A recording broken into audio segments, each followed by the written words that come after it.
Jadi tujuan kita membahas tentang sifat munafik bukan untuk sekedar terhindar dari sifat-sifat itu. Saya yakin di sini insya Allah nggak ada yang di dalam hatinya ada nifak, ada kemunafikan. Walaupun kita berusaha untuk terus menjaga diri agar terhindar dari sifat-sifat nifak atau kemunafikan. Dan kita membahas tema munafik juga bukan dalam rangka mau menjatuhkan satu orang ataupun satu golongan. Tetapi kita membahas sifat munafik yang lebih pentingnya adalah agar kita bisa menentukan sikap. Kita bisa menentukan sikap pribadi kita, siapa yang harus kita bela dan siapa yang harus kita hindari. Karena itu penting dalam kehidupan kita pribadi dan kehidupan kita berbangsa. Siapa yang kita harus bela dan siapa yang harus kita tinggalkan. Ini dalam kaidah syariah disebut dengan al-wala dan al-bara. Pernah dengar istilah itu? Wala dan bara. Wala dan bara dalam Islam itu termasuk pembahasan prinsip. Bukan masalah-masalah furu'iyah. Furu'iyah itu masalah tambahan dalam agama. Sehingga kalau dia pun berbeda satu dengan yang lain, tidak terlalu fundamental hasilnya. Tidak membuat seseorang menjadi kafir, tidak menjadikan seseorang langsung dijudge ahli neraka, tidak menjadikan seseorang langsung dijudge sebagai orang yang sesat. Kenapa? Hanya masalah furu', masalah tambahan dalam urusan syariah. Misalnya masalah ibadah sunnah, masalah-masalah yang sering diperdebatkan oleh ulama dalam khilafiyah mazhab. Itu namanya furu'. Jadi kalau ulama berbeda pendapat, biasanya itu furu'. Karena ulama tidak berbeda pendapat dalam urusan yang prinsip dalam agama. Mereka tidak berbeda pendapat. Rata-rata kalau kita temukan ada perbedaan pendapat, baik itu fikih ataupun akhlak, maka biasanya itu adalah ciri-ciri permasalahan itu termasuk permasalahan furu'iyah, tambahan, cabang. Bukan akarnya, tapi cabangnya. Kalau dalam masalah usul itu bahasa Arab yang jadi bahasa Indonesia, usul. Usul itu asal. Asal itu bahasa Indonesia juga asli. Karena dulu saya ngajar bahasa Arab, dan saya ketika ngajar bahasa Arab bukan ngajar grammar, tapi mencoba untuk ngajarin vocab Arab yang banyak hubungannya dengan bahasa kita, biar nggak terlalu susah menghafal. Ternyata 90% dari bahasa Indonesia itu memang diserap dari bahasa Arab. Dan itu kenyataan yang nggak bisa kita pungkiri, bahwa dalam pembentukan bahasa nasional kita itu ada banyak sumbangsih para ulama, karena dia terserap dari bahasa Arab. Jadi asalnya asal atau asal, asli, usul ya. Semuanya bahasa Indonesia yang diambil dari bahasa Arab. Jadi asalnya sesuatu itu namanya akar. Furu, cabangnya sesuatu yang tumbuh dari akar. Nah biasanya ulama kalau berbeda pendapat dalam sesuatu, pasti itu furu'iyah. Sehingga kalau kita mendengar ada pendapat yang satu mengatakan A, yang satu mengatakan B, berarti itu masalah furu'iyah. Dan kita nggak perlu ribut dalam masalah itu. Kalau masih ada yang ribut dalam masalah furu'iyah, maka dia terjebak ke dalam sebuah sikap agama yang dikenal dengan istilah takalluf. Apa itu takalluf? Takalluf itu berlebih-lebihan. Mungkin bahasa yang sedang lagi ngetren sekarang radikal. Apa itu radikal? Terlalu membesar-besarkan sesuatu yang sebetulnya kecil. Itu makna radikal dalam konteks agama kita, yaitu takalluf, melebih-lebihkan.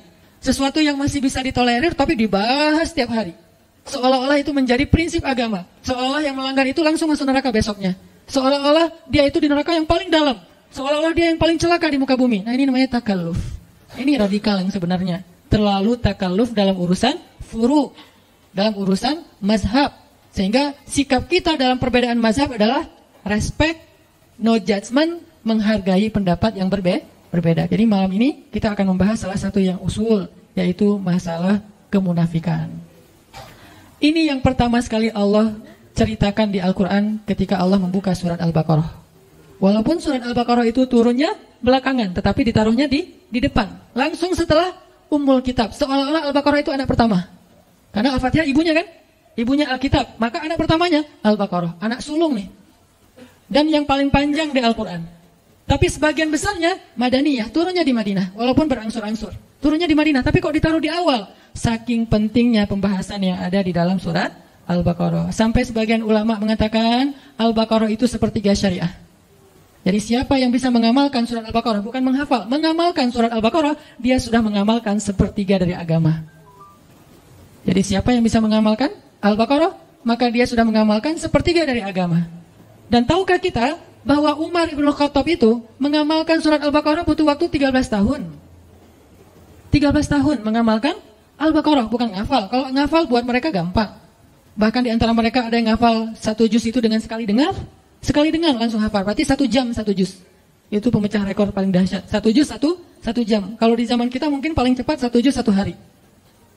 Itu juga udah jenius banget. Tapi sahabat menghafal 1 juz lebih 1 lembar, yaitu surat Al-An'am 1 jam. Sekali dengar. Dan 1 jam itu bukan hafalan pertama. Kalau di teman-teman teras tafis pasti ngerti lah. Hafalan pertama itu kan yang penting udah hafal, cuman gak lancar, belum bisa di store kan. Belum mutkin gitu. Itu sekali dengar 1 jam mutkin. Dan ukuran mutkinnya gak ada 1 huruf pun yang salah. Gak ada 1 huruf pun yang salah. Siapa dia? Abdullah ibnu Mas'ud. Yang mendengar surat Al-An'am diturunkan kepada Nabi. Nabi bacakan, dia dengar, sekali dengar langsung kata dia, ya Rasulullah saya sudah hafal. Kata Nabi, ya Abdullah coba kamu baca. Dibaca dalam keadaan menghafal, gak ada 1 huruf pun yang salah. Itu bukan mutkin lagi, udah copy paste itu. Kita kadang-kadang copy paste aja masih ada yang ketinggal, komanya, emotikonnya nggak kebawa, gitu kan ya? Ini benar-benar dahsyat. Ternyata bukan itu masalahnya. Kenapa Umar kok mengamalkan Al-Baqarah 13 tahun? Bukan soal hafalannya, bukan soal membacanya. Ngamalin 1 ayat demi 1 ayat sampai dawam. Butuh 13 tahun mengamalkan Al-Baqarah. Saking luar biasanya surat Al-Baqarah. Sehingga Allah Subhanahu Wa Taala menyebutkan dan meletakkan Al-Baqarah menjadi surat pertama setelah Al-Fatihah. Bisa dibilang dia adalah surat-surat pembuka di dalam Al-Quran. Lalu ketika kita membaca surat Al-Baqarah, maka prolog atau mukaddimah dari kepalanya surat Al-Baqarah, headline-nya surat Al-Baqarah itu adalah langsung Allah berbicara tentang 3 golongan manusia. Di awal kita buka Al-Baqarah langsung Allah bicara tentang 3 golongan manusia. Golongan pertama, mukmin, ada di ayat 1 sampai 5. Berapa ayat? Cuman 5 ayat. Lebih efektifnya lagi 4 ayat, karena alif lam mim itu termasuk ayat mutasyabihat yang tidak ada yang tahu artinya selain Allah. 5 ayat berbicara tentang orang mukmin. Kemudian golongan kedua, orang yang kafir, artinya orang yang ingkar kepada Allah Subhanahu wa taala, enggak percaya dan tidak beriman. Berapa ayat? Cuman 2 ayat. Ayat 6 dan ayat 7. Beres itu Allah bicara tentang orang munafik dari ayat 8 sampai ayat 16. Berapa ayat? 9 ayat. Dari ayat 8 sampai ayat 16. 9 ayat bicara tentang orang munafik.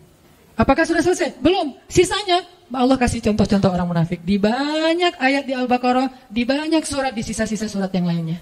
Dan kalau Allah udah bicara tentang orang munafik, kesan emosionalnya tuh kelihatan banget di ayatnya. Allah kalau bicara tentang orang kafir, kesannya flat. Kalau bicara tentang orang mukmin, rahmah. Allah tuh sayang banget sama mereka. Kalau Allah bicara tentang orang munafik, Allah itu kayak emosi banget tuh. Disebutin orang munafik tuh gini, kalian harus hati-hati ya, kalian harus hati-hati. Jadi Allah itu kayak khawatir banget kita terhadap perangai dan kejahatan orang munafik. Allah kalau bicara tentang orang kafir itu hanya bicara tentang surga neraka, bicara tentang kehancuran mereka. Tapi kalau bicara orang munafik, isinya adalah kalau kita mau bikin poinnya, wahai orang hamba-hambaku yang beriman, hati-hati sama mereka. Itu intinya. Makanya saking Allah pengen kita hati-hati dengan orang munafik, penjelasan orang munafik di Al-Quran itu tuh detail banget. Contohnya tuh banyak banget. Kenapa? Karena mereka lebih bahaya daripada orang-orang kafir dalam perangai, perilaku, gangguan, dan siasat mereka kepada orang yang beriman. Makanya kita diajarkan di Al-Quran bukan ayat tentang permusuhan. Ini bukan ayat perpecahan, ini bukan ayat permusuhan. Kalau kita menuduh bahwa membahas tentang munafik itu berarti memunculkan permusuhan, berarti kita menuduh Al-Quran memunculkan permusuhan. Padahal sebagian besar dari ayat Al-Quran itu banyak berkisah tentang orang munafik. Kenapa? Biar kita hati-hati. Biar kita menghindar, jangan sampai kita masuk golongan ini. Kenapa? Orang kafir itu masuk neraka, orang munafik jadi kayu bakarnya neraka. Innal munafiqina fid darkil asfal. Asfal itu bahasa Arab yang jadi bahasa Sunda, aspal.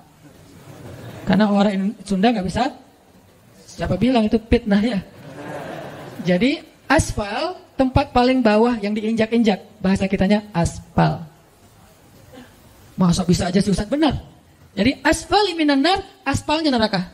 Maksud aspalnya neraka, dasarnya neraka. Yang paling bawah, udah nggak ada lagi di bawahnya apa? Gorong-gorong atau apa? Enggak, udah. Paling bawah itu adalah aspal udah. Berarti yang disebut dengan aspal, bahan bakarnya, kayu bakarnya, dibuat dari bukan kayu bakar, batu. Karena bahan bakar api neraka itu adalah batu. Waquduhan nasu wal hijarah. Bahan bakarnya adalah manusia dan batu. Manusia yang dimaksud di dalam ayat ini siapa? Innal munafiqina fid darkil asfali minan nar. Na'udzubillahi min dzalik. Ini Sehingga tanpa kita sadari, mungkin kita nggak termasuk orang munafik, tapi begitu kita berwala kepada orang munafik, membela orang munafik, berpihak sama orang munafik, mendukung kegiatan-kegiatan kemunafikan, maka kita masuk dalam golongan itu. Dan ini yang bahaya nih. Bukannya kita menjadi munafik, kita tetap sholat, tapi kita mendukung kemunafikan. Kita tetap puasa, tetapi kita membela kemunafikan. Kita tetap bayar zakat, tetapi kita berpihak kepada kemunafikan. Ini bahaya nih. Karena sholat, puasa, dan zakat kita adalah ritual. Tetapi wala dan barok kita justru kepada musuh-musuh Allah Subhanahu wa taala. Jadi pembahasan kita pada malam ini bukan dalam rangka memecah belah, bukan dalam rangka menghasut, tetapi dalam rangka kita belajar dari Al-Qur'an agar kita terhindar. Siapa yang merasa dirinya mirip dengan ayat-ayat disebutkan, maka tubu ilallah, bertaubatlah segera. Siapa yang merasa tidak mirip, kayaknya bukan saya deh. Maka hati-hati supaya kita jangan sampai mendukung orang-orang yang seperti ini. Cuman seperti itu sederhananya moral of the story dari pembahasan tentang al-munafik atau al-munafikun. Makanya teman-teman nanti bisa baca di dalam beberapa ayat yang nanti habis sholat isya kita coba bedah. Dan pas sholat isya saya juga akan baca Al-Baqarahnya dari ayat 1 sampai selesai. Tadi ayat berapa? 18 tentang 3 golongan manusia yang disebutkan oleh surat Al-Baqarah. Barakallahu fiikum. Teman-teman semuanya yang dirahmati Allah Subhanahu wa taala, kita lanjutkan pembahasan kita tentang al-wala dan al-bara'.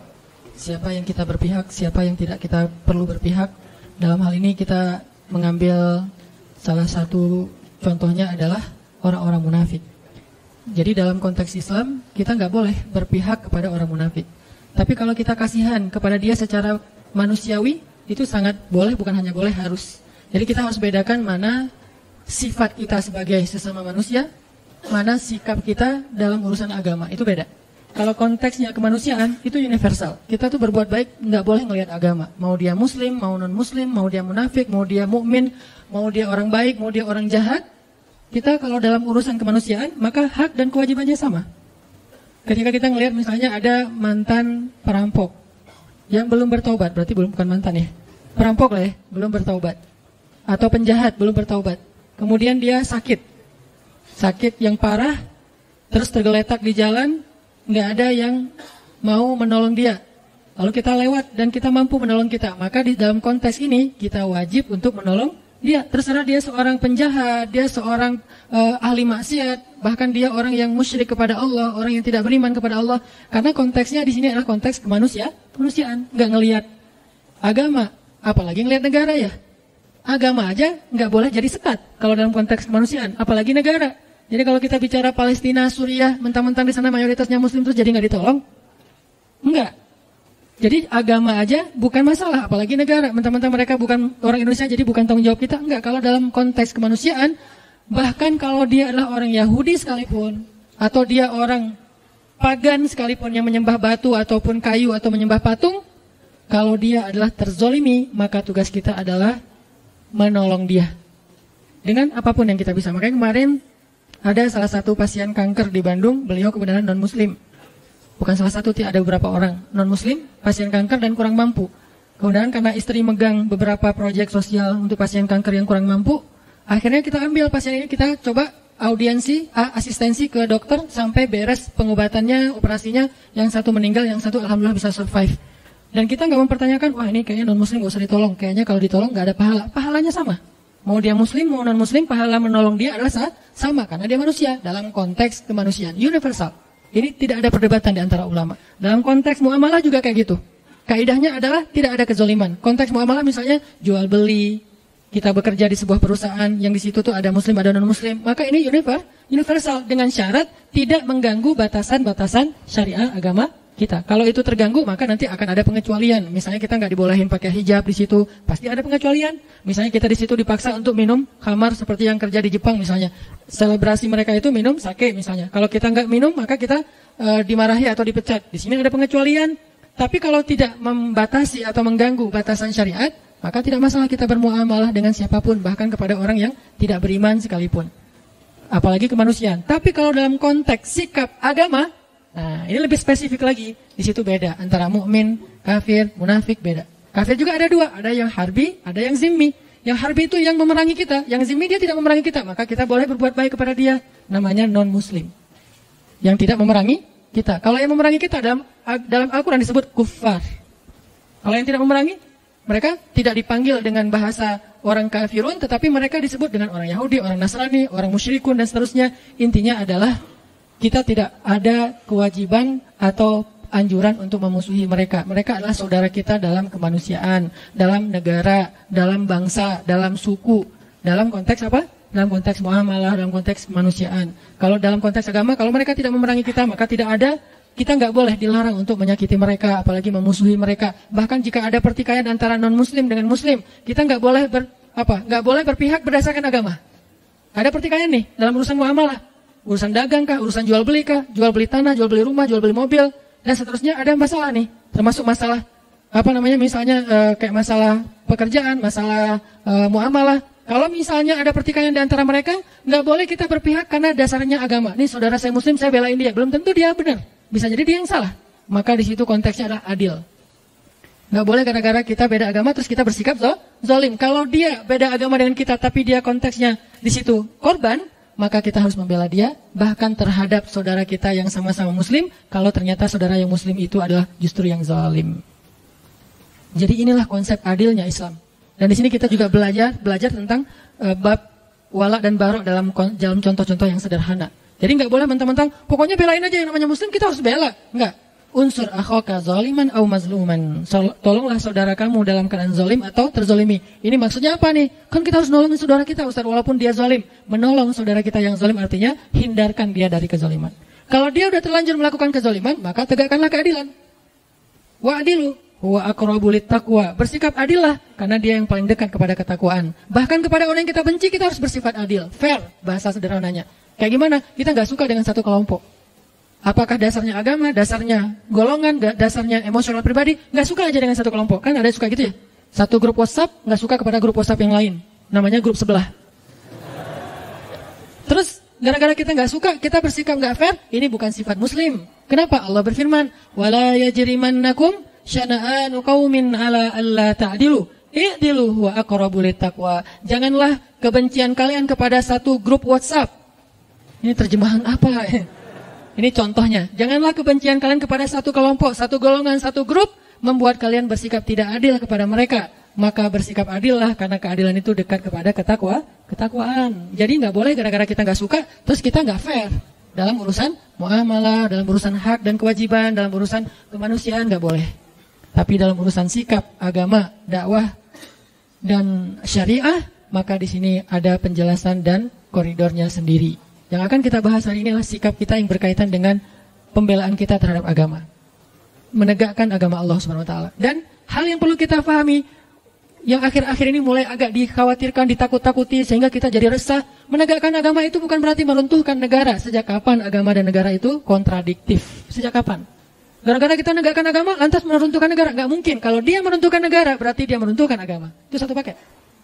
Kalau dia meruntuhkan negara, memecah belah negara, berarti dia memecah belah umat, memecah belah agama, meruntuhkan agama. Sama itu. Dan kalau dia menegakkan agama, maka dia menegakkan negara. Karena satu paket, nggak bisa dipisahkan. Siapa yang berbuat rusak di muka bumi, maka dia telah melanggar ayat Allah Subhanahu wa taala, yufsiduna fil ard. Mereka merusak di muka bumi, walakin la yash'urun. Cuman mereka nggak ngerasa.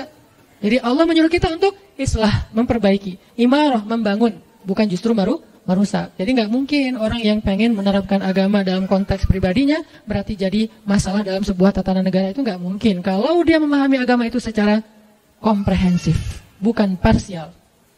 Tapi kalau dia memahami agama secara parsial, mungkin aja. Maka solusinya adalah apa? Pelajari agama secara lebih dalam, bukan dihindarkan dari belajar agama ya.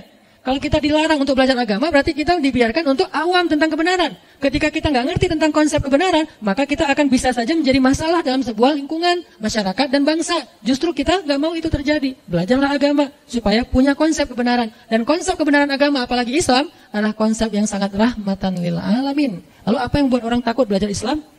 Kalau setelah belajar Islam dia menjadi rahmah bagi alam semesta. Sekarang kita buat program dakwah lingkungan, yaitu dengan less waste. Itu adalah syariat Islam. Jangan berpikir less waste itu hanya masalah isu lingkungan, isu climate change dan segala macam. Bukan, ini bukan masalah lingkungan, bukan masalah alam, bukan masalah ozon. Ini masalah agama. Sehingga ketika ini saya coba presentasikan kepada para ustadz bangun negeri, mereka semuanya sepakat ini tuh masalah agama. Lalu saya tanya, kenapa dakwah nggak pernah mengangkat isu ini? Oh ya, kita baru ngeh sekarang. Ya udah kita angkat isu ini, isu lingkungan. Biar orang lihat Islam itu bukan cuma narasi ibadah. Islam itu bukan cuma sholat 5 waktu, walaupun itu wajib dan tidak ada perdebatan tentangnya. Tetapi dia belum komprehensif, dia masih parsial. Terlalu zoom in-nya kedekatan. Coba zoom out lagi deh. Ketika kita zoom out tentang Islam, kita akan melihat hal-hal yang lain yang luar biasa tentang Islam. Makanya kalau kita pengen menjadi solusi bagi bangsa, pengen jadi kebaikan bagi bangsa, bahkan bagi manusia, bahkan bagi alam semesta, maka belajarlah agama. Makanya kita perlu belajar tentang sifat munafik agar kita tidak terjebak dalam sifat ini. Saya nggak tahu, mungkin suatu saat di antara teman-teman yang hadir sekarang akan jadi pejabatkah suatu hari nanti? Akan jadi seorang penguasa kah? Mungkin di sini ada yang calon presiden tahun 2000 sekian yang kita nggak tahu ya. Tiba-tiba presiden 2050. Ustadz, saya dulu mah jamaah latif. Wah, Masya Allah ya. Kan kita nggak ngerti kan? Jadi ketika nanti antum diberikan amanah kekuasaan oleh Allah, baik itu dalam bentuk jabatan maupun dalam bentuk eksistensi di tengah-tengah masyarakat, public figure, maka kita jangan sampai tanpa sadar terjebak mengambil sikap orang munafik, dan itu bahaya banget. Dan saya yakin semua kita akan jadi pemimpin, terutama yang di depan, minimal pemimpinnya si dia. Ya, kita memimpin keluarga dengan sikap orang munafik bahaya, apalagi memimpin masyarakat, lingkungan sosial, jangan, bahaya. Memimpin masjid aja, kita harus tahu dulu mana wala dan mana barok, kalau nggak kacau. Memimpin RT, RW. Nah, balik lagi kepada pembahasan tentang Al-Baqarah dan Al-Munafikun. Al-Baqarah dan Al-Munafikun, ini rata-rata kalau kita baca di Al-Quran, suratnya itu semuanya atau hampir semuanya surat Madaniyah. Rata-rata surat yang membahas tentang orang munafik itu surat Madaniyah. Apa arti surat Madaniyah? Atau ayat Madaniyah? Sebagian besar jawabannya surat dan ayat yang turun di Madinah. Gitu? Ternyata bukan. Surat Madaniyah bukan surat yang turun di Madinah. Surat Madaniyah surat yang turun setelah hijrah. Ayat Madaniyah bukan ayat yang turun di Madinah, tapi ayat Madaniyah ayat yang turun setelah hijrah. Kalau dia turun di Mekah tapi setelah hijrah, namanya Madaniyah, bukan Makkiyah. Jadi bukan soal tempat, tapi fase dakwah, periodisasi dakwah. Yang turun setelah hijrah semuanya Madaniyah. Mau dia turun di Madinah, mau turunnya di Bani Quraidah, mau turunnya di Khaybar, mau turunnya di misalnya Mekah ketika terjadi perjanjian Hudaybiyah, semuanya Madaniyah. Walaupun turunnya bukan di kota Madinah. Jadi ukurannya adalah peristiwa hijrah. Makanya hijrah ini menjadi sesuatu yang penting dan berharga dalam Islam. Sampai dia menjadi nama penanggalan dalam Islam, tahun Hijriah. Kenapa nggak diambil peristiwa yang lain yang besar juga? Ada Bi'sah, awal Nabi dapat wahyu, namanya tahun Bi'sah 1, Bi'sah 2, Bi'sah 3. Sehingga kita nggak tahu tahun Hijriah, tahunnya tahun Bi'sah, yaitu dapat wahyu pertama. Kenapa nggak Isra Mi'raj, peristiwa yang besar kan, sampai naik ke langit ketemu dengan Allah, sehingga disebut dengan Mi'raj 1, Mi'raj 2, Mi'raj 3. Sekarang tahun Mi'raj 1400 sekian, Mi'rajiyah misalnya. Kenapa nggak Mi'raj? Kenapa nggak perang Badar? Badar 1, Badar 2, Badar 3. Kenapa nggak wafatnya Nabi? Wafat Nabi 1, wafat Nabi 2. Seperti agama yang lain, setelah wafatnya Nabi mereka. Kenapa hijrah? Saking pentingnya peristiwa hijrah dalam Islam yang merubah banyak hal dalam konsep dakwah. Itu kenapa kita mengangkatnya menjadi sebuah isu yang kemudian kita jadikan tren, yaitu tren hijrah. Jadi hijrah itu bukan akal-akalannya Hanan At-Taqi. Hijrah itu bukan tren yang baru-baru ini muncul. Hijrah itu ada di Al-Quran, ada di hadis. Bagaimana kita takut terhadap sesuatu yang ada konsepnya di Al-Quran, yaitu hijrah. Orang yang berhijrah namanya muhajirin. Orang yang menerima orang berhijrah namanya ansor ya. Salah satu cita-cita kita ke depan apa? Mempersaudarakan Viking Bobotoh sama The Jack. Mempersaudarakan Aremania sama Bonek. Itu cita-cita barisan bangun negeri, para guru sekarang. Kita persaudarakan 4 supporter bola terbesar di Indonesia. Ikonnya supporter bola. Kalau berhasil, mu'akhad bainal Viking wa The Jack wa baina Aremania wa Bonek, berarti dakwah ini luar biasa. Lewat apa? Lewat hijrah. Alhamdulillah dulu teman-teman motor kan lewat hijrah juga. Kita akhirnya berubah dari yang disebut awalnya orang nyebutnya geng motor, kemudian menjadi ormas. Di dalamnya ada divisi dakwah. Kemudian kita belajar Islam bareng-bareng. Kemudian banyak yang bertobat. Kemudian akhirnya gerakan teman-teman dari XTC, Moonraker, BRIG, SGBF ngapain? Jadi panitia taklim, kan bagus kan? Mana ada sejarah teman-teman ini pernah jadi panitia taklim secara organisasi sebelum ada dakwah hijrah. Artinya hijrah ini sesuatu yang baik untuk negara kita. Banyak mengubah hal. Ke depan kita akan lihat 4 supporter bola untuk bersaudara. Setelah bersaudara jadi apa mereka? 1 jadi muhajirin, 1 jadi ansor. Siapa muhajirin, siapa ansor? Yang tandingnya tandang, muhajirin. Yang tandingnya kandang, ansor. Nanti ketika muhajirin yang tandang datang ke kota lawannya, disambut dengan Tola al-Badr. Kan seru ya? Kebayang nggak nyambut dejak di Padalarang gitu ya, mereka datang bertruk-truk gitu disambut di Padalarang, tola al badru alaina. Wah, saya di depan tuh pakai mic. Vokalisnya saya sama Ebit Bit tola al badru alaina. Itu perilaku Ansor, bukankah itu kebaikan? Berarti hijrah teh. Gara-gara ada hijrah, ada muhajirin, ada Ansor. Terus apalagi perilakunya? Ansor yu'thiruna ala anfusihim walau kana bihim khasasah. Mendahulukan muhajirin daripada dirinya walaupun dia butuh kepada sesuatu itu. Silakan teman-teman dejak masuk duluan, kita belakangan ke stadion. Masuk. Udah selesai, udah Ansor masuk. Teman-teman Viking Bobotoh masuk. Di dalamnya saling mendoakan kebaikan. Semoga kalian menang. Enggak, kalian aja yang menang. Kan seru ya? Ini nih baru namanya hijrah. Itu tuh cita-cita saya banget dari dulu. Pelan-pelan saya membangun network, membangun basis sosial, membangun bargaining supaya punya agreement yang cocok dengan level-level tertentu. Pelan-pelan sekarang masuk. Alhamdulillah teman-teman di Jakarta mulai dekat dengan Bung Ferry. Di kita di sini ada Mang Yana. Pelan-pelan satu saat nggak ada lagi adegan pembunuhan, pengeroyokan, kezoliman yang kayak sering kita lihat baik di Dejak maupun di Bobotoh sama-sama punya korban. Nggak ada lagi. Yang ada saling mendoakan. Semoga kalian menang. Kalian aja. Akhirnya ramai lagi gara-gara itu ya. Saling mendoakan kebaikan. Ternyata gara-gara saling mendoakan, fair, nggak ada yang menang. Seri, asal tanding di sini seri, asal tanding di Jakarta seri. Yang lain baru kita doakan yang berbeda. Artinya kayak luar biasa gitu. Nanti pas pulang dianterin, dikasih bekal, bawain apa misalnya, sebutlah oleh-oleh Bandung, khas Bandung gitu kan ya. Buah-buah yang ranum atau apalah gitu kan. Bawain peyem kayak apalah. Bawain bala-bala, banyakin cengeknya, kasih kan biar gregetan gitu kan. Wah Masya Allah, karena saya makan bala-bala nggak ada cengek, nggak ada rasanya. Pas kita ke Jakarta dibawain apa, ondel-ondel atau apalah sama teman-teman. Ini semuanya adalah karena hijrah. Itu tuh goal dari program hijrah kita, bukan sekedar ngaji. Ngaji ini adalah cara kita untuk mengupgrade kapasitas spiritual dan wawasan. Tapi praktek sesungguhnya dari hijrah itu adalah behavior, perilaku kita. Baik itu perilaku personal maupun perilaku sosial. Perilaku sosial itu tadi mu'akhad, persaudaraan antara kita. Dan itu udah terjadi di Bandung dengan ikonnya anak-anak motor. Itu bukti bahwa hijrah itu ternyata solusi untuk bangsa. Kenapa kita malah takut? Aneh kan? Logikanya harus kita asah lagi nih. Dengan apa mengasah logikanya? Dengan Al-Quran, dengan hadis Rasulullah SAW. Berarti kalau ini menjadi solusi untuk bangsa, berarti Rasulullah itu orang yang sangat berjasa bagi bangsa kita. Karena Rasul yang udah ngajarin tentang konsepsi hijrah ini kepada kita, yang konsep itu lalu saya convert, saya terjemahin bersama dengan para guru untuk menjadi program sosial. Berarti Rasul berjasa banget. Rasul berjasa untuk kita sejak dulu. Nanti berjasa lagi di padang mahsyar. Kita pikir udah selesai urusan kita sama Nabi. Belum selesai. Satu-satunya urusan dengan manusia yang dibawa sampai ke akhirat, itu cuma Nabi loh. Kita dengan pasangan kita aja, udah beres. Memang sehidup semati, tapi tidak sehidup lagi. Sehidup lagi udah pisah. Ketemu lagi di surga ya, kalau masuk surga dua-duanya. Kalau salah satu di surga, yang salah satu di neraka, na'udzubillah min dzalik, maka dia akan dipasangkan lagi dengan pasangan yang sesuai dengan dia. Na'udzubillah. Kan gak rela banget ya, udah di neraka, terus dia selingkuh gitu kan ya.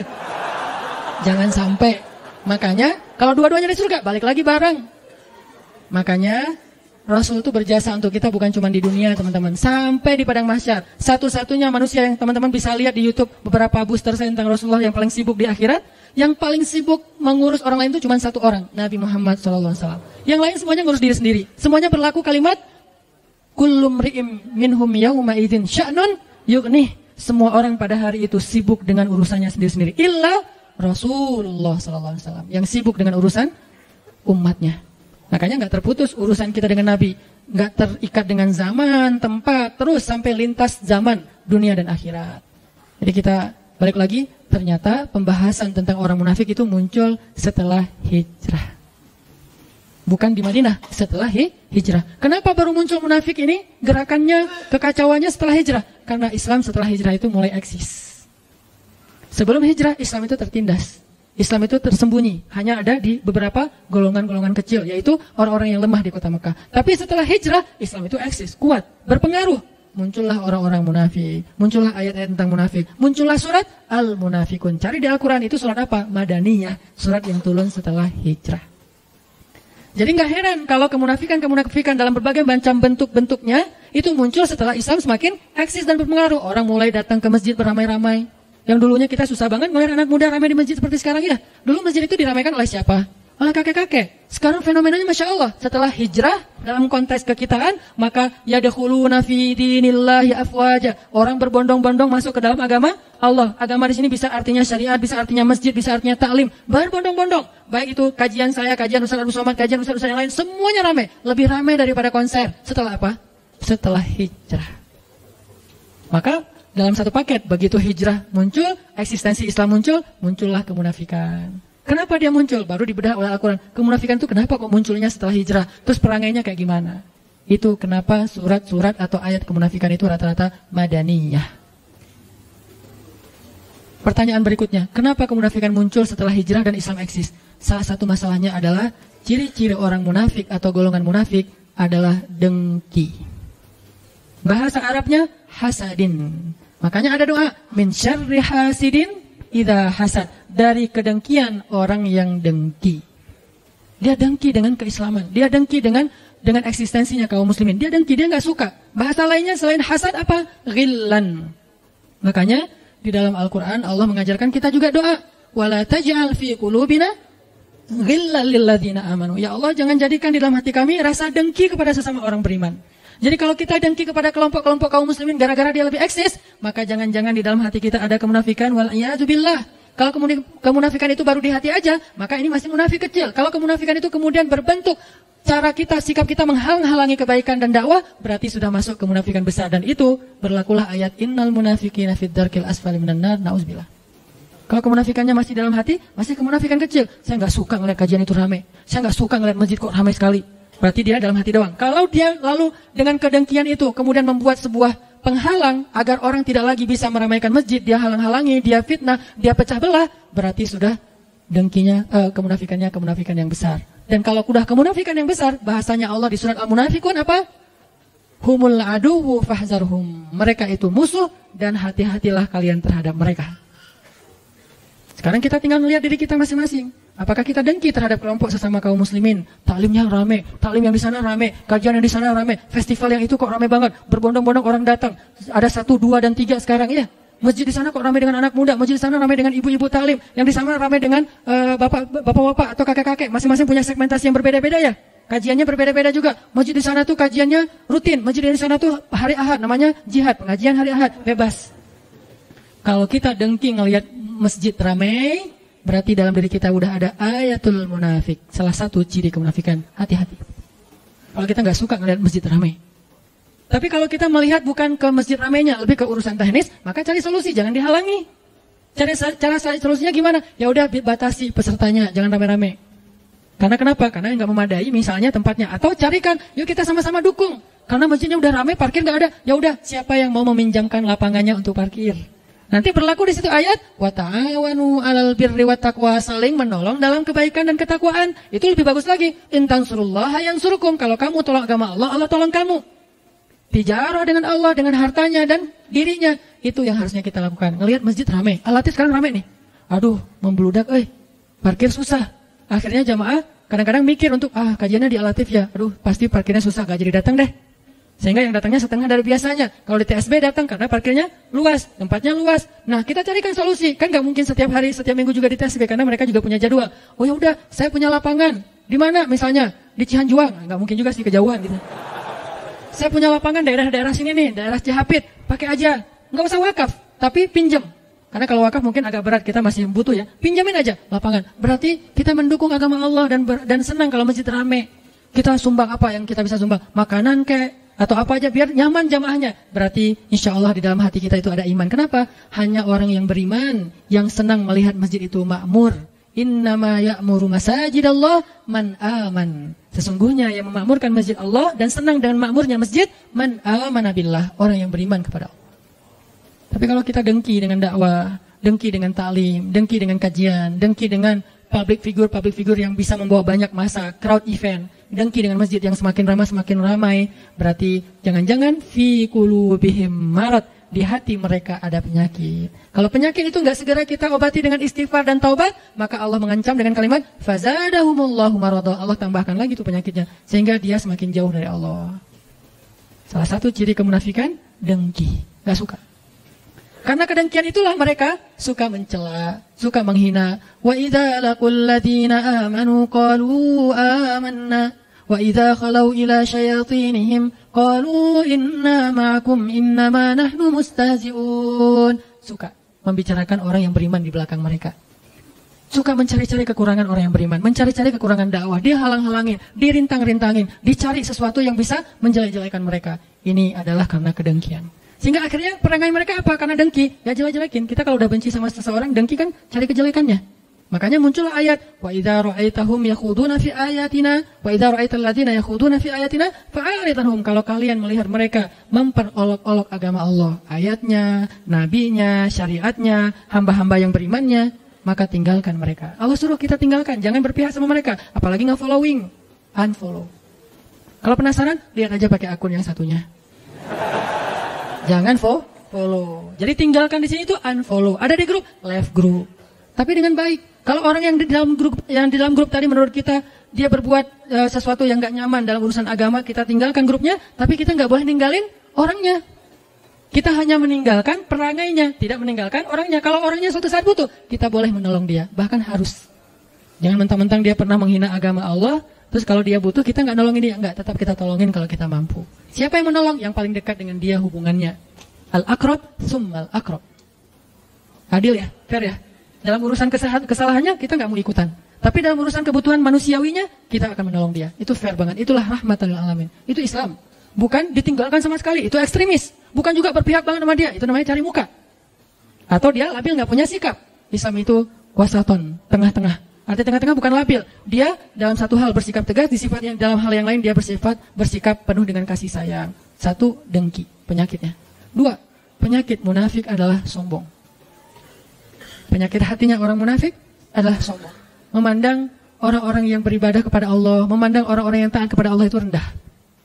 Dianggap mereka orang yang rendahan, sehingga mereka nggak mau gabung dengan orang-orang yang beribadah ini. Terjadi di Al-Baqarah, wa idza qila lahum aminu kama amanan nas. Kalau dibilang ke mereka, yuk kita beriman seperti orang-orang sudah pada beriman. Apa jawaban mereka? Qalu anu'minu kama amanas sufaha. Masa kami mau beriman seperti orang-orang sufaha? Apa arti sufaha? Arazil. Apa arti arazil? Rendahan. Jadi mereka menganggap rendah kepada orang lain. Menganggap orang yang gak sukses, orang yang miskin, orang yang gak educated, orang yang terbelakang, orang yang misalnya primitif, orang yang enggak modern, orang yang misalnya konservatif atau apapun lah istilah-istilahnya. Ini sehingga dia selalu melihat Islam itu rendah aja. Islam ini ya kasihan, Islam ini penuh dengan masalah, Islam ini jelek, Islam ini apa? Dia selalu melihat kejelekan-kejelekan kaum muslimin dan merendahkan kaum muslimin. Ini karena sombong. Dan ketika kita baca di surat Al-Kahfi, ada perumpamaan yang Allah angkat dari sebuah kisah tentang dua orang laki-laki kan?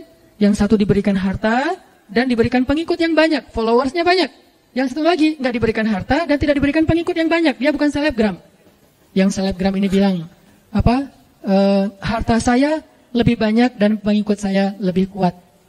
Ternyata hasilnya apa dengan kesombongan dia? Akhirnya Allah Subhanahu wa taala membinasakan dia dengan ditenggelamkan ke dalam bumi dan dibakar hangus seluruh harta-hartanya oleh Allah Subhanahu wa taala. Ini karena sombong. Dan kesombongan adalah salah satu di antara dosa besar, sampai disebut sebagai di antara mengambil satu di antara dua kain Allah Subhanahu wa taala. Jadi kalau dalam ibadah umroh dan haji itu kita pakai ihram, ada yang bawahan, ada yang atasan seperti rida, maka kata Allah punya dua helai kain. Nah, salah satunya adalah kesombongan. Siapa yang menyombongkan diri, dia telah mengambil salah satu di antara pakaian Allah. Arti pakaian Allah itu kehormatan Allah dan itu nggak boleh diambil oleh makhluk. Hanya Allah yang boleh sombong. Makanya al-mutakabbir cuma Allah. Kita nggak boleh. Sehingga siapapun yang di dalam hatinya ada mithqala dzarrah, sekecil zarrah kesombongan, la yadkhulul jannah, tidak akan masuk surga. Hati-hati dengan sifat sombong. Mungkin kita merasa bahwa kita lebih luas pandangan atau wawasannya karena kita kuliah di luar negeri. Boleh, tapi jangan memandang orang lain rendah. Kita boleh banyak baca buku-buku ilmiah, filsafat, segala macam. Boleh, tapi jangan memandang orang lain itu bodoh, cuman kita doang yang pintar sendiri. Nggak bisa. Kita mungkin punya kawan banyak, tapi jangan menganggap orang lain kuper. Anak masjid mah kurang gaul, kurang banyak teman dan seterusnya. Nggak bisa, sehingga kita merasa gengsi untuk duduk dengan anak masjid. Gengsi untuk duduk di teras masjid. Gengsi untuk duduk di dalam masjid. Gengsi untuk duduk dalam dakwah. Nggak boleh, ini adalah kiber. Ini adalah sombong, dan kesombongan itu salah satu sifat orang munafik. 2. Yang ketiga, di antara ciri-ciri orang munafik yang harus kita hindari adalah mereka suka cari muka. Apa cari muka? Kalau di dalam surat An-Nisa itu disebutkan dengan bahasa mudzabdzabina baina dzalik. La ilaha ula wa la ilaha ula. Dia nggak ke sini, nggak ke sana. Dia tergantung kondisi. Kalau lagi orang Islam kuat, dia tiba-tiba mengaku bahwa dialah yang paling banyak, dia mendukung Islam banget, buat dia Islam itu adalah segalanya, segala macam. Tapi begitu ketemu dengan yang anti-Islam, dia bilang kita ini sama. Nah, ini munafik banget nih. Kan kita nyebutnya hipokrit kan? Karena dia bermuka dua. Sekali kita jadi teman, dia jadi teman kita, sekali jadi musuh kita. Di depan jadi teman, di belakang jadi musuh. Nah, ini kemunafikan. Dan ini kadang-kadang prakteknya bukan hanya dalam urusan agama, termasuk dalam urusan ngegeng ya. Dalam ngegeng di grup, kan dia ada di 2 grup. Kebenaran dia orangnya santuy kan. Jadi nggak pernah live grup. Di grup ini dia ada, di grup sebelah juga ada. Di grup sebelah dia ngomongin grup yang ini, di grup ini dia ngomongin grup yang sebelah. Nah, ini paling bahaya nih. Orang yang kayak gini yang grup harus nge-live-in dia. Jangan dia yang live, karena dia nggak akan pernah live grup. Grup yang harus live dia. Caranya grup live dia, bikin lagi aja grup baru, cuman dia doang yang nggak di-invite. Karena dia adalah racun di dalam tubuh kita yang memecah belah di antara kita. Jadi menghasut di sana, menghasut di sini. Akhirnya namimah. Kalian tahu nggak di grup sebelah lagi ngomongin apa? Ngomongin apa? Ngomongin kalian. Aku tuh nggak bohong ya, ini aku capture, aku forward, di forward. Soalnya aku sayang sama kalian, jadi aku ngomongin apa yang mereka omongin tentang kalian. Itu bukan sayang, itu namanya namimah, adu domba. Karena yang benar gimana? Kalau kita pun tahu mereka membicarakan yang sini, jangan sampai orang ini tahu. Kenapa? Biar nggak rame. Kita diamin. Cukup sampai di kita aja. Jangan di save chatnya, jangan di capture. Terus gimana? Kalau perlu del chat. Chatnya kita di delete supaya kita nggak ada kesempatan untuk memberitahu ke sebelah. Terus kalau ditanya, ya di grup sebelah lagi ngomongin kita ya? Enggak kok. Oh, bohong dong kalau gitu Ustaz. Salah satu dusta yang dibolehkan di antara 3 adalah dusta demi mendamaikan di antara 2 orang mukmin yang bertengkar. Tapi niatnya mendamaikan ya, bukan cari keuntungan. Ada 3 kan dusta yang dibolehin. 1, dusta dalam perang. Masa perang kita jujur? Kami itu pasukannya jumlahnya sekian, strateginya ini. Jadi kalian siap-siap ya, nanti kita ketemu ya. Di mana ketemunya Sherlock dong? Nah, ini perang atau janjiannya? Dalam perang, kata Nabi, al-harbu khida. Perang itu tipu muslihat. Jadi kalau dalam peperangan orang berbohong, menipu musuh, itu sesuatu yang dibolehkan. Emang harusnya kayak gitu. Masa mau jujur? Saya orangnya nggak bisa bohong. Kalian mau nanya apa? Nggak bisa. Bohong. 2, mendamaikan di antara mukmin yang bertengkar ya. Bukan mukmin yang lagi baik-baik aja terus kita bohong, nggak. Lagi bertengkar. Yang 3, berdusta untuk masa lalu terhadap pasangan halal. Dengan niat mau bertobat dan melupakan. Bukan modus pengen balikan. Ketemu di reuni, buka puasa bersama. Pasangan kita nanya pas pulang, kenapa sih dia tadi ngeliatin kamu terus? Biasa, mantan pacar. 10 tahun loh kita pacaran, Pak. Itu nggak boleh. Aku kan orangnya jujur, Pak, nggak ada yang ditutup-tutupin. Nggak boleh, itu jujur yang membinasakan. Jujur yang berdosa, nggak boleh jujur. Terus gimana? Nggak, mungkin dia kayak lagi pangling aja ngeliat aku udah nggak pakai kacamata misalnya atau apalah ya. Bilang apa aja, tapi dengan niat kita nggak akan balikan, bukan jadi modus. Kalau modus, innallaha alimun bidzati sudur. Allah lebih tahu isi hati. Nah, orang munafik itu suka mencari muka. Sekali ngomongnya A, sekali ngomongnya Z. Pertama dia menghina kita, tapi di sisi lain dia memuji kita. Ini maunya apa sebetulnya? Nah, ini nih nggak bisa dipegang orang kayak gini. Dia harus jelas keberpihakannya kemana. Tapi dia nggak perlu mencela siapapun. Saya jelas keberpihakan saya, tapi saya nggak suka mencela dan saya nggak suka terlibat dalam debat di sosial media. Jarang teman-teman ngelihat saya berdebat di sosial media. Kenapa? Buat saya perdebatan di sosial media itu tidak produktif. Kecuali argumentatif ya. Karena ada juga perdebatan yang argumentatif. Dia menjelaskan gagasan, oke itu bagus. Tapi kalau perdebatannya bentuknya saling membuli, ngapain? Sesama mukmin kita membuli. Nah, sesama yang ke masjid, jangan saling mengganggu. Udah aja yang datangnya, sholatnya, apa misalnya, qobliyahnya dua. Yang nggak pakai qobliyah juga mangga. Kan ada masjid yang nggak pakai qobliyah, sholat-sholat tertentu kan. Habis azan langsung iqomah. Kecuali kalau kita memang karena ada taklim. Ada juga yang walaupun bukan rawatib, dia nunggu orang. Supaya nanti bisa iqomah udah penuh jamaahnya. Ini mazhab.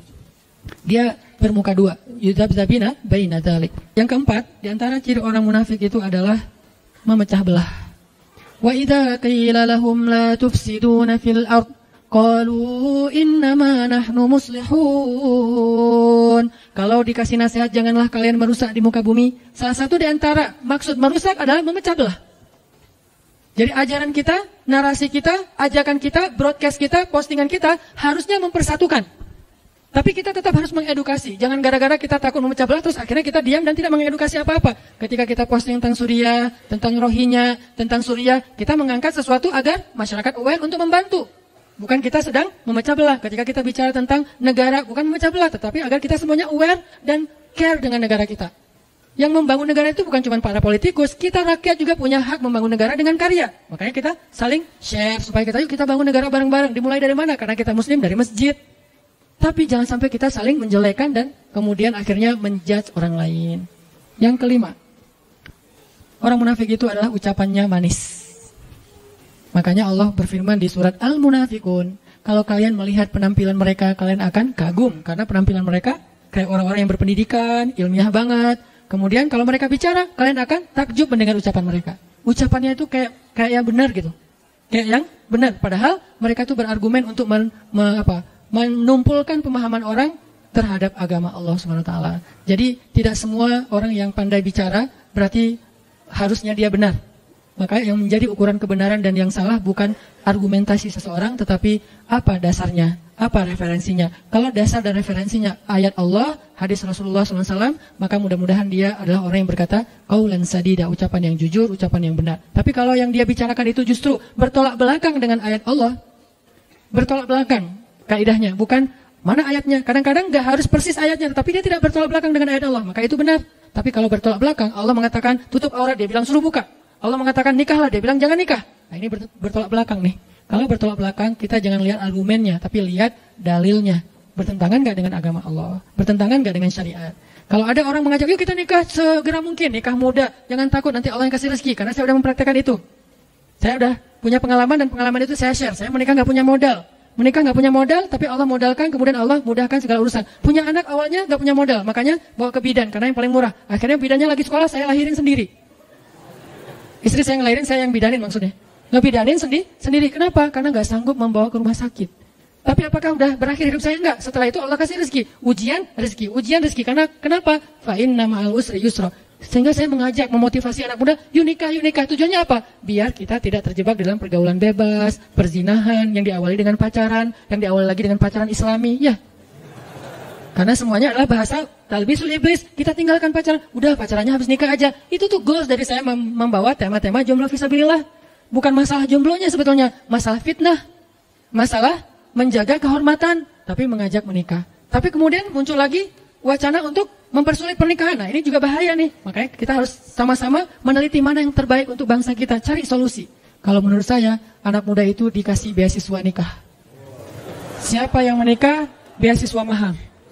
Kemudian bahkan di beberapa negara, di Turki itu, siapa yang menikah dengan perempuan Suriah, itu dibiayai oleh negara. Kenapa? Karena perempuan Suriah itu tidak ada yang merawat. Mereka itu pengungsi, mereka yatim piatu. Jadi siapa yang menikahi perempuan Suriah, maka dibiayai oleh negara.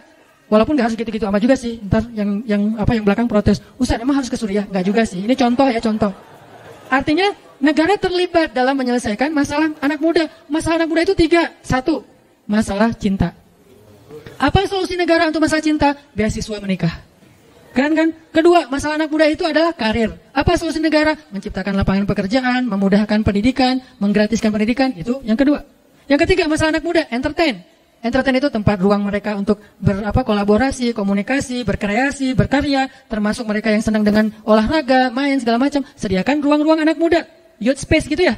3 masalah ini. Ternyata dicarikan solusi, bukannya kita terhalangi. Makanya saya berharap kemana saya pergi itu saya ngobrol sama wali kota, sama bupati, sama gubernur, Pak bikin program beasiswa mahar.